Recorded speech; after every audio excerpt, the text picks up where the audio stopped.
Rugby's helped me massively. I think the crossover in terms of actually getting to know what the staff is like, what makes them tick, what makes them work well is the same in rugby as it's the same here at the businesses. It's trying to tap into that, I suppose, a little bit. So you've got to get to know the person on a personal level to then try and achieve what you want out of them from a business level. My name is George Ford, rugby player for Sale Sharks in England Rugby and the owner of Corby Coffee.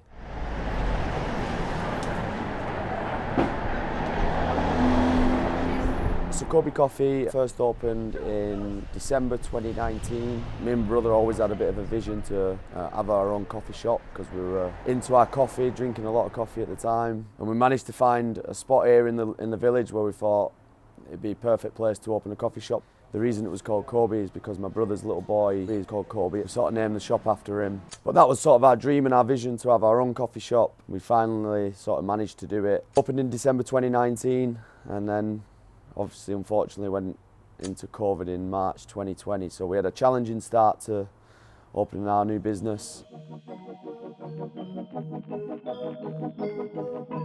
So during that COVID period when obviously rugby stopped, we had a period of time where everything was shut and then we had a period of time where we could open for takeaways and that's where me, my brothers, my mum, closer family, we'd come into the shop. What my day looked like then was I'd get up, I'd do some training, and then we'd come into the shop, we'd spend maybe 9 o'clock till 3 o'clock here at the shop. People would come to the takeaway hatch, the takeaway window, order a coffee and carry on walking, obviously because it was still social distancing and it was great for a business because it obviously gave us income, but it was great for us as well to keep us busy during that period. These regulars, Bevan Rods come over, Tom Curry, Ben Curry, Johnny Hill. A few of the coaches come. Byron McGuigan comes a lot. Johnny May's been here a few times, obviously. I can remember the early days when we first opened. We were buzzing if we saw a customer walk up the ramp into the front door of the shop because we had a fear that we might never have any customers. That's just sort of probably the process you go through when you open your new business. You want it to do really well. You want the reputation and the product to be a high one. You're looking at everything, you're assessing everything, you're looking at customers' reactions, you're looking at when the plates come back, whether they're empty or whether they've still got food on, you're looking at everything. I'm part of an environment at rugby where you demand excellence every single day, you demand high standards when you go and train, you prepare, you recover, you go into meetings, you go and play at weekend, you've got to be somewhere near your best. And it's exactly the same mindset here. And like, again, it's all part of managing people. When you don't see it, it's like you find out the reason why the standard's like that and how you can improve that.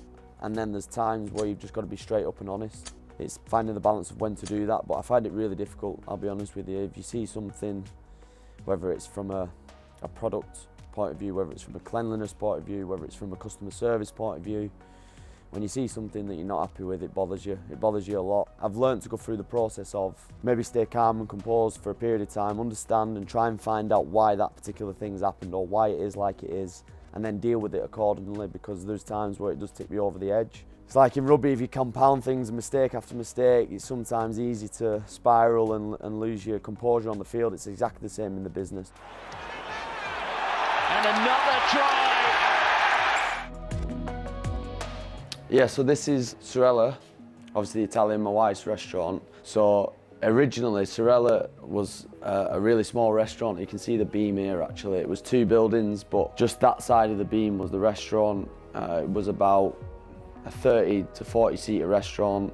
The kitchen was in that sort of area as well, so it was really small. And then obviously what we did is we managed to get the building next door and knock through. So this was a five bedroom house, knocked through, managed to make the restaurant twice as big, put an extension with a kitchen on the back, and obviously we've got the terrace at the back there now with extra seating and the garden as well. But compared to what Sorella was originally, which was a tiny little restaurant, to what it is now, it's come a long way really. And this is like probably out of the businesses and the restaurants, the different sort of restaurants, this is the one that thrives really. It's good atmosphere. Addie's done an amazing job, my wife, to make it what it is. Live music, and we'd like to think that, you know, from around this area, this is probably the place to come in the evening to get some nice food. So very proud of what Addie's done, or what we've done along the way really. So yeah, this is Sorella. combined with Kobe Asia, and that's pretty much it really. Yeah, so this area is a place where we grew up. Me, my two brothers, Joe and Jacob, obviously mum and dad, went to school around here, played rugby, started our rugby sort of dream around here, playing rugby league. One of the main reasons I obviously moved back to Sale was to be around this area and be with family and around the businesses, and we had a passion to try and maybe give the area like some quality places to go in terms of hospitality. So we've got obviously a lot of memories of growing up here, and to come back here maybe 25 years later and come back living here and open these businesses is pretty special. So this is Churchill playing fields. I've literally walked 5 minutes sort of down the high street from Kobe Coffee, Sorella. As a kid, this is where all our memories are, playing rugby. And then even now to this day, this is where I come back and do any extra running or kicking that I need to be doing.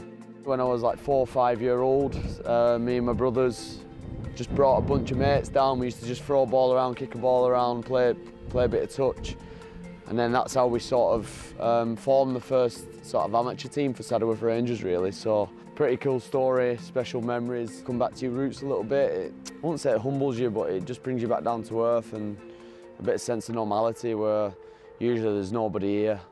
You're out here on your own and you can just do what you have to do, like I did when I was like 5. It's taught me a lot of lessons. It's sort of shaped me obviously to the person I am today, as well as my wife. I think it's given me a different perspective. Ever since I left school at 15, 16, all I've done is been in a rugby environment. So to be in an hospitality environment, it's given me a sense of respect for how tough this industry is. It's opened my eyes a little bit, given me a bit more of a balance to maybe what the outside world is other than the rugby environment. We've got things wrong along the way. You get humbled by that a little bit because there's tough times, there's good times as a business owner, as there is in rugby. But I suppose it builds a little bit of character, resilience. You've got to have a good work ethic and you've got to have good discipline about you to keep it going. So I think all them things in the end are beneficial. I want to keep growing in terms of where we can keep improving, keep demanding the best quality service to customers who are coming here, keep the variety of food and the menus and all them things, keep mixing it up a little bit. We've just opened a coffee shop 10 minutes down the road, which is combined with a barber shop, which is another sort of an arm to Kobe Coffee. But yeah, for the next period of time, like especially in the near future, it's just about keeping the consistency of the standards here in this place.